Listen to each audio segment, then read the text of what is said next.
শুনেছি নির্বাচন কমিশন আজকে 6টার সময় শিডিউল ঘোষণা করবেন। বাংলাদেশের সবাইকে নিয়ে যদি নির্বাচন হয়, আমি কৃষক শ্রমিক জনতা লীগ, আমার গামছার দল, আমরা নির্বাচন করব। আর যদি বাংলাদেশের সংখ্যাগরিষ্ঠ মানুষ বাদ থাকে, শুধু বিএনপি, জামাত আর এনসিপি এ নিয়ে নির্বাচন হলে 20% ভোটারও ভোট দিতে যাবে না, ওই ভোটে আমরাও যাব না। সেই জন্যে অধ্যাপক ইউনূস, আমি সোজা কথা বলতে জানি, লম্বা মানুষ কিছুটা গর্ধব হয়।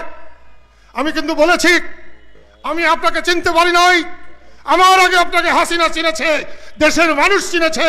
সেই জন্য বলছি,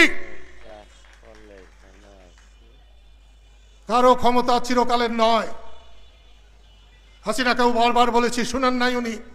ওনাকে আমি মায়ের মতো সম্মান করি। আর আপনারা জানেন আমি মায়ের জন্য কি করতে পারি, এটা বাংলাদেশের মানুষ জানে। টাঙ্গাইলের